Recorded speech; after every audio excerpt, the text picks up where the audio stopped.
It was a gray, biting morning in Charlotte, North Carolina, the kind that made the city feel a little slower, a little heavier. At Maple Street Cafe, the air inside was warmer, full of clinking mugs, quiet chatter, and the comforting scent of cinnamon and roasted espresso.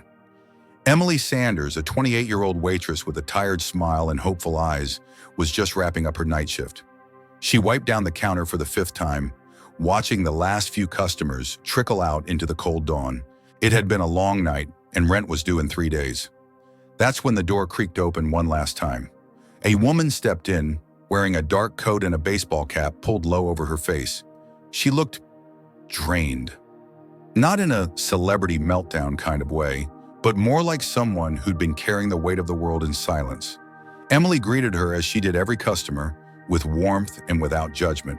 The woman ordered a small black coffee and sat alone by the window, staring out at nothing in particular. Emily noticed her hands trembled slightly when she brought the cup to her lips. It wasn't until the woman stood to leave that Emily spotted something under the seat, a wallet. She snatched it up and hurried outside, the cold slapping her skin as she chased the customer down the sidewalk. "Ma'am, you forgot this," she called out. The woman paused just as she was about to enter a sleek black SUV. She turned, and for a split second, Emily froze. She knew that face. When the baseball cap came off, there was no mistaking it. Karoline Leavitt, national political figure, media lightning rod, and one of the youngest conservative voices in America. The same woman who had been on every news channel this week for her latest fiery speech. Karoline blinked, caught off guard. Then she smiled. Small, humble, almost vulnerable. "You didn't even look inside," she said quietly. Emily tilted her head, confused. "Why would I?" Karoline looked down, as if the answer meant more to her than Emily could understand. "Thank you," she said softly. With that, she climbed into the SUV and was gone. Emily didn't think much of it. Just another day, another customer. Kindness didn't require recognition. But the next morning, everything changed. She showed up for her shift on time, same as always. But her manager, Greg, was waiting by the kitchen door, arms crossed, expression stone cold. "Step into my office," he said sharply. Emily's heart sank. Inside the cramped back room, Greg didn't waste time. "You walked out during your shift, left the floor unattended. I was gone for 30 seconds. For some stranger," he cut in, "we don't tolerate that kind of negligence." She dropped her wallet. She could have come back for it. Emily's jaw tightened. She was Karoline Leavitt. I couldn't just let her. "I don't care if she was the Queen of England," Greg snapped. "You're fired." Just like that. No warning. No discussion. Emily stood frozen, her apron suddenly heavy around her waist. Her voice caught in her throat. "I just tried to do the right thing." Greg didn't flinch. Not in this business. She packed her things in silence. Her phone charger, a half-empty travel mug, a photo strip of her and her best friend Sarah Collins laughing like idiots from last summer. Then she walked out of Maple Street Cafe, her eyes stinging, her breath short in the cold. By noon, she was curled up on the couch of her tiny apartment, jobless and terrified. The rent reminder blinked on her phone screen. Her bank app stared back with less than $200. That night, the world spun without her, but the next morning, the world spun because of her. She was still in her pajamas, a hoodie pulled over her head, when Sarah texted in all caps, "You're on the news! Turn on the TV!" Emily blinked, confused. She fumbled for the remote and flipped to the local channel. There, sitting in a sleek studio chair, was Karoline Leavitt. Not polished, not fierce. She looked raw, open. Her voice wavered as she spoke. "Last night, I was in a place emotionally I haven't been in a long time. I had just come from visiting someone I love dearly, someone who's fighting for their life. I wasn't sure if I could keep doing this, until a stranger reminded me what compassion looks like." The host leaned in. "A stranger?" Karoline nodded, eyes glistening. "She chased me down with my wallet. Didn't even know who I was. Treated me like a human being, not a headline. And in that moment, that small act of kindness pulled me back from a very dark place." Emily stared at the screen, her heart pounding. She didn't ask for anything. She didn't post about it. She just did the right thing. "And now," Karoline said, looking into the camera with a calm intensity. I want to find her. I want to thank her. And if there's any way I can return that kindness, I'll do whatever it takes.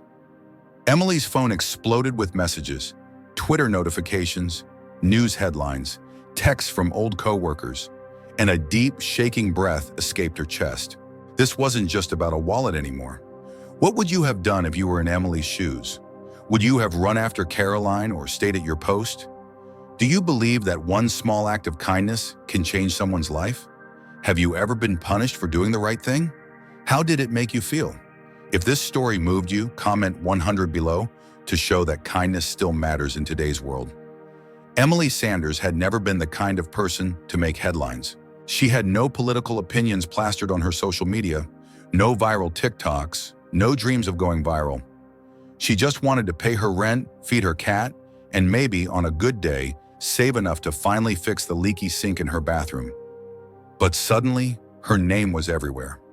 Mystery waitress saves political icon's wallet. Karoline Leavitt seeks the angel who helped her during emotional night. Emily couldn't stop shaking. Her phone buzzed nonstop. Reporters called her old workplace, and strangers sent her messages asking, "Are you the one?" She ignored most of it, too overwhelmed to process what was happening. By the afternoon, Sarah came bursting into her apartment with 2 lattes and a look of pure shock. "Girl, you're literally trending. This is not a drill." Emily clutched the warm cup with both hands. "I didn't do anything special." Sarah stared at her. "You helped someone who didn't ask for help. That's rare. And that someone happens to be Karoline freaking Leavitt." Emily sighed. "She's not just famous, she's powerful. What if this whole thing spins out of control?" Sarah shrugged. "Too late. It already has." They watched the replay of Karoline's interview again. This time, Emily noticed something else. Just before the segment ended, Karoline looked straight into the camera, eyes unwavering. "If you're watching this," she said, "I want you to know, you didn't just return a wallet. You reminded me of who I am. And if I find you, I'm not just going to thank you. I'm going to help you." The sincerity in her voice sent shivers through Emily. That night, Emily barely slept. Every creak in the hallway made her heart race. What if someone showed up? What if the media found her? What if Karoline herself? Knock, knock. She jolted upright in bed, breath frozen. The knock came again, softer this time. Emily crept toward the door and peeked through the peephole. A woman stood on the other side, not a reporter, not a neighbor. It was Karoline Leavitt. Emily stumbled back a step, panic setting in. She hadn't even brushed her hair. What was she supposed to say? Another knock. "Emily," a soft voice called. How did she know her name? Emily hesitated, then opened the door. Just a crack. Karoline stood there in jeans and a dark coat, her hair pulled back in a neat ponytail. No makeup, no entourage, just real. "I hope I'm not intruding," Karoline said gently. Emily blinked. "How did you—" "I have a very persistent communications director," she said with a small smile. "Don't worry, we kept it quiet. I just wanted to talk." Still dazed, Emily opened the door wider.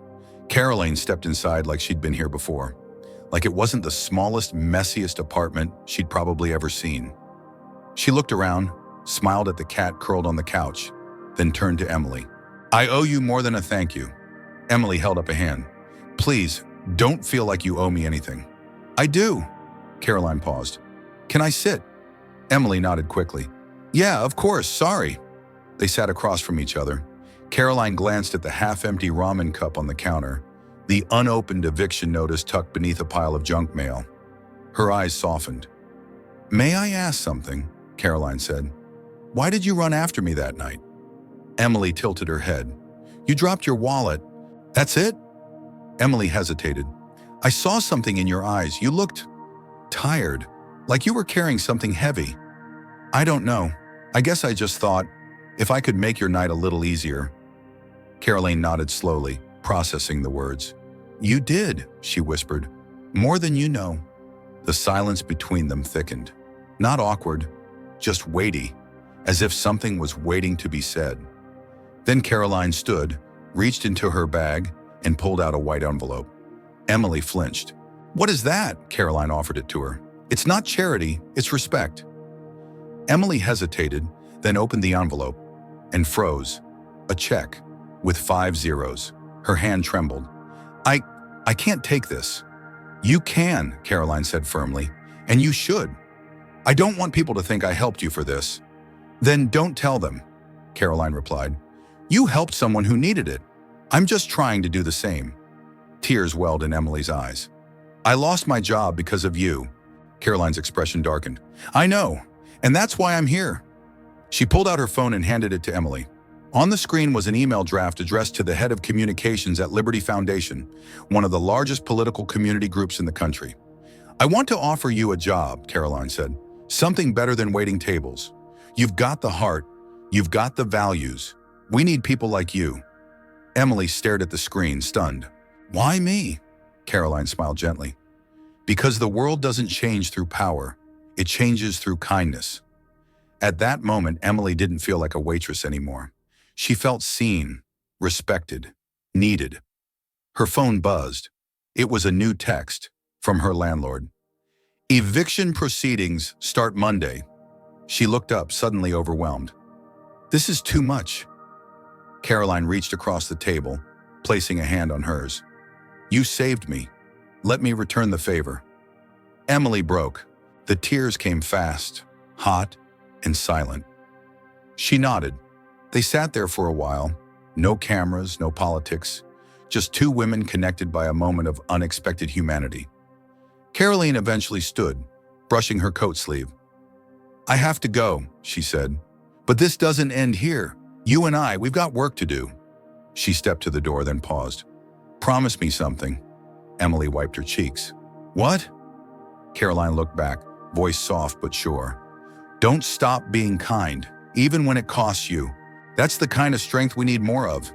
And with that, she disappeared down the hall. Emily stood there, check in hand, job offer on screen, heart pounding. Her life had changed because of one quiet decision to care. What would you have done if someone like Karoline Leavitt showed up at your door with a life-changing offer?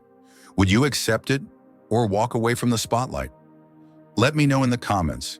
And if you believe in kindness coming full circle, comment 100 below. 3 weeks later, Emily Sanders stood in front of a mirror she could finally afford. The room around her looked nothing like her old apartment. Brighter, cleaner, filled with second-hand furniture that didn't feel second-rate anymore. The eviction notice was long gone. So was the constant fear in her chest. She had started her new job at the Liberty Foundation as a community outreach coordinator. Her first project? Launching a local kindness initiative, inspired by her own story. It wasn't glamorous. It wasn't easy. But for the first time in a long time, Emily felt purpose with every step she took. And yet one part of her remained unsettled. She hadn't seen Karoline Leavitt since that night in her apartment. No texts, no calls, just silence. At first, Emily thought she'd imagined the whole thing, but the check had cleared. The job had come through. It was real. Still, something inside her itched with unanswered questions. Why had Karoline looked so haunted that night? What was she carrying that no one else seemed to notice? Then one evening, just as the office was shutting down, an email arrived in Emily's inbox. Subject, St. Mary's Medical Center. Visitor authorization body, room 413, tomorrow, noon. K. Emily stared at the screen, her heart skipping. The next day, she stood in the sterile hallway of St. Mary's Medical Center, palms sweating, mind racing. She wore a simple navy dress and a soft scarf, Karoline's signature colors. It felt right. A nurse approached. "You're Emily, right?" She nodded. "Follow me." They walked through a series of quiet corridors until they reached a room at the end of the wing. The door was cracked open. Inside, Karoline sat by a hospital bed, holding the hand of a pale, delicate woman with a gentle smile and thinning hair. Karoline looked up the moment Emily entered. "You came," she whispered. Emily nodded. "Of course." Karoline rose, her eyes tired but grateful. "This is my sister, Claire." Claire smiled faintly. "So you're the waitress turned warrior I've heard so much about." Emily blushed. "That's generous." Karoline pulled over a chair.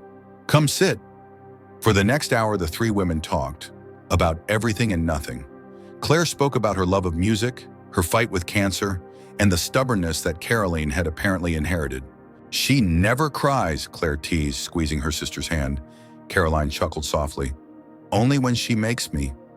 When Claire fell asleep, Karoline and Emily stepped out into the hallway. "I didn't tell you the whole story," Karoline said. "That night you helped me. I had just come from here." Claire's condition had worsened. They weren't sure she'd make it through the weekend. Emily's eyes widened. "Oh my God. I felt helpless," Karoline continued, voice low. "I'd spent years fighting for policies, for people, and I couldn't even help my own sister. I felt like everything I did was meaningless." She paused, her gaze steady on Emily. "Until you ran after me. That one act, you didn't even hesitate. It reminded me why I do what I do. That even in the ugliest moments, humanity can still shine through." Emily swallowed the lump rising in her throat. "I just wanted to help." "And you did," Karoline said, "in more ways than you know." She pulled something from her coat pocket and handed it to Emily, a folded piece of paper. Emily opened it, expecting a quote, a message. It was an official letter, written on Liberty Foundation letterhead. Her name was printed at the top. Emily Sanders, Director of Compassion Projects, a promotion. "You've got something rare," Karoline said.